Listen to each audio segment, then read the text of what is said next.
The phone rang at 2:17 a.m. I was asleep. My wife answered it. And by the time I woke up, she already knew something about me that I had spent years trying to forget.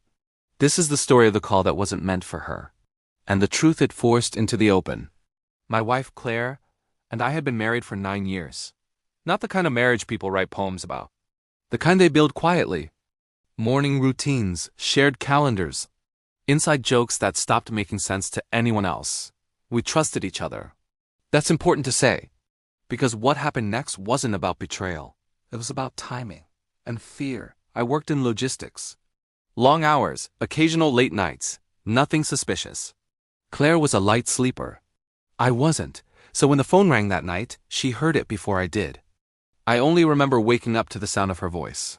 Low, careful. Yes, she said. Then silence. Then, I understand. When I opened my eyes, she was sitting on the edge of the bed, phone in hand. She didn't look angry. She didn't look confused. She looked focused. Like someone trying to stay very still so something fragile wouldn't break. Who was that? I asked. My voice was thick with sleep. She looked at me for a long moment before answering. They asked for you, she said. They said it was urgent. I sat up. At 2:17 in the morning, urgent doesn't mean good news. My heart started to beat a little faster.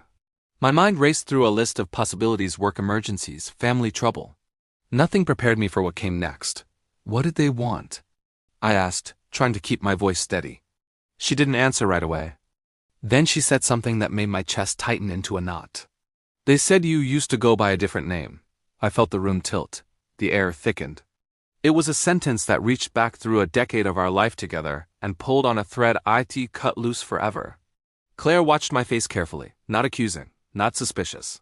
Just waiting. She was studying me, trying to match the man she knew with this new, impossible piece of information. I could have lied.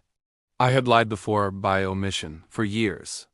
I could have said it was a mistake, a wrong number, a prank. But something about the way she said it, calm, steady, almost kind, told me that a lie would be the end of us. Lying would only make things worse. Yes, I said quietly. The word hung in the air between us. I did. There was a version of me that existed before Claire. A version I never brought into our marriage. A ghost I never introduced her to, not because I wanted to deceive her, but because that version of me was built from fear and shame. In my early 20s, I'd made a mistake. It wasn't a crime. It wasn't something dramatic or cinematic. It was something quiet and devastating. Someone trusted me with something important, and I failed them. Completely. The consequences of that failure followed me for years. It cost me friendships, opportunities, and a piece of my own self-respect. I tried to outrun it. Different jobs, different cities, and eventually, a different name. It felt like the only way to leave that person behind. By the time I met Claire, that chapter felt closed. I wasn't hiding anymore. I was rebuilding. I was constructing a new life, a better life brick by brick, with her, or at least, I thought I was. But the past doesn't just disappear, it just waits. And that night, it came calling. Claire told me what the caller had said. They weren't threatening. They weren't angry. They sounded tired. They were looking for answers, for closure. They believed I had something they needed, something I kept. Not intentionally, but long enough that it now mattered deeply. I didn't give them anything, Claire said, her voice still quiet. I just listened. She paused, and her next words hit me harder than any accusation could have. Should I have told them where to find you? That question hurt more than anger would have. Because it was not about loyalty in the way you see in movies, a wife protecting her husband's secrets no matter what. It was about honesty. She was asking me, point blank, if our life was built on something that needed protecting. She was asking if I was a man who needed to be hidden. We sat there in the dark, the space between us filled with everything unsaid for 9 years. And so, I told her everything, not the clean version, not the softened version.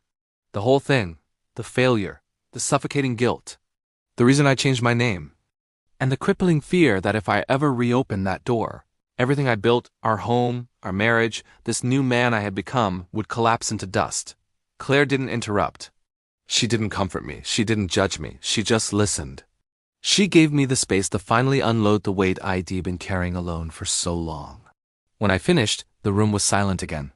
I was braced for tears, for anger, for the sound of a heart breaking. Instead, she looked me straight in the eye and said, "You don't get to decide when the truth stops mattering."